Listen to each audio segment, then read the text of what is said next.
Testing. Notice anything different? I got a mini microphone, so I don't have to use the microphone that comes with my earbuds anymore. Hi, it's Daniella, and welcome back to Daniella's Diaries, a podcast show where we could talk about whatever we want in a safe and cozy space. I had taken a break from filming new episodes because of finals and then the holidays, but now I am back filming new episodes for you guys. And yeah.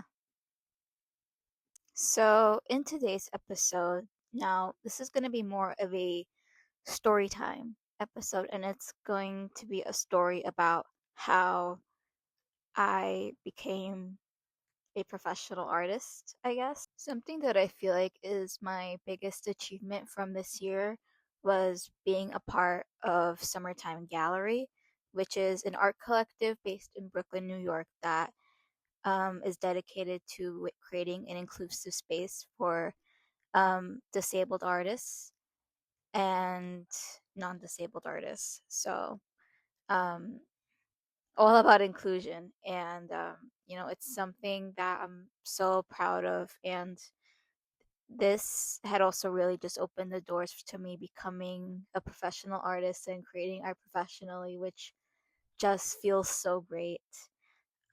So what I wanted to talk about is basically just how I got to summertime and um but just my overall journey as an artist, I guess.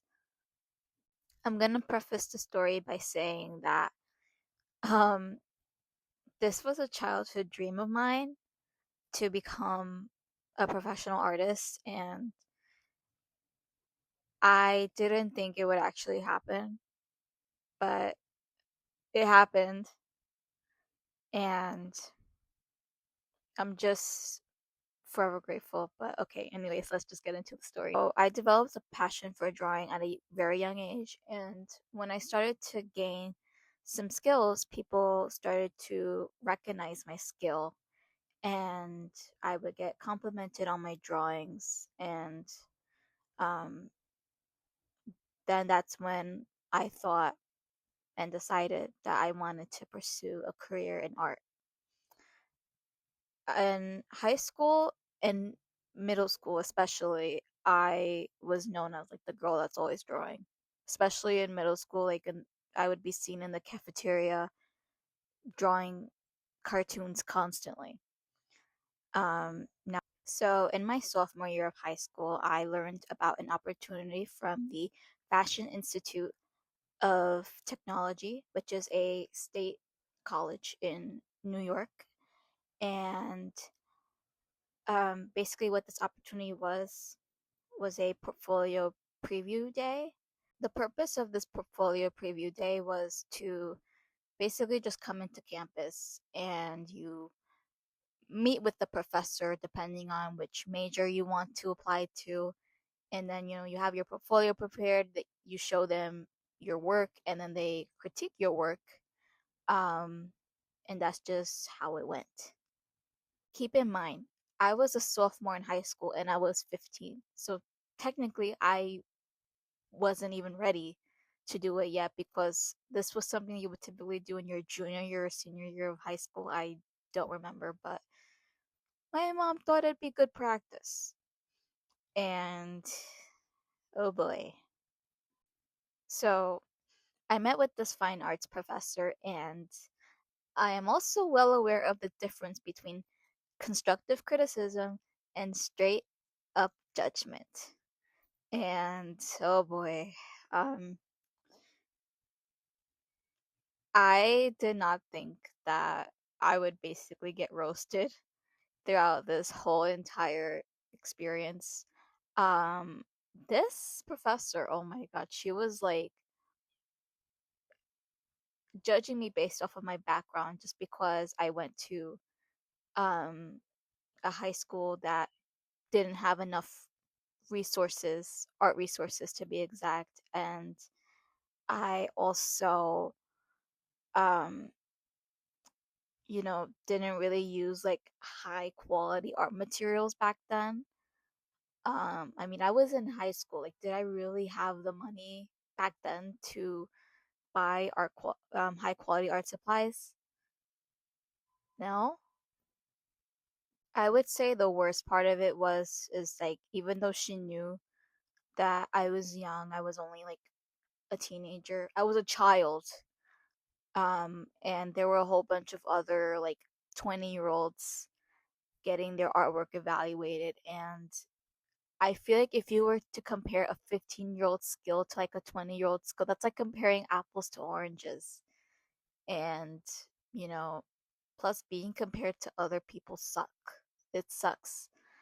Um, so, I basically went out of that building crying because, you know, she was just giving me like a really like and again, it's one thing to give constructive criticism, but it's another thing to have a really nasty attitude um when giving criticism. You know what I'm saying? I felt defeated because at the time FIT was my dream school, and anyone who knew me at that time or knew me before that, they knew that I could not shut up about FIT because it was the school I wanted to go to. And yeah, I was pretty devastated. I was really sad about it, and I felt sad when I spoke to my art teachers about it. Um, my art teachers in high school, but they were such supportive teachers. I don't think I would be where I am without them. So yeah, by the way, if shout out to Mickshift and Mr. Wiggins if you guys are watching this video. Hi. Now, there was a period of time where I was just lost and confused about which career path I would take, and same with my college plans because after what happened at FIT, I was just not sure if I wanted to go there anymore. Um, as for my passion for art, um, my passion for art never died. However, I definitely did put a lot more pressure on myself. I remember it very vividly. Um, then, throughout that period of time, I had discovered psychology and what it meant, and a whole bunch of the other things regarding psychology because I was seeing a therapist. I'm still seeing a therapist now, but I had this one therapist for like 6 years, and I remember she would teach me things about the DSM and a whole bunch of other psychology stuff, and it would always just catch my attention. But I still loved art, and I wasn't really sure what I wanted to do until the end of my sophomore year.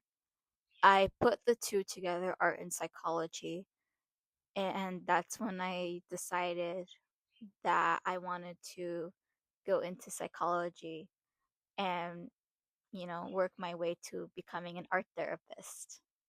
I just didn't really like take my art too seriously, only because like I just did art more so as a hobby rather than doing it like professionally. But oh boy, I was so wrong. I didn't think that there would be any opportunity for me to do art professionally or to even sell art. But someone had told me about Summertime Gallery. It was my mom. She had told me about Summertime. And I remember getting in touch with one of the co-directors of Summertime. I did an intake with them, and I will say that it was a pretty long process to get into their program.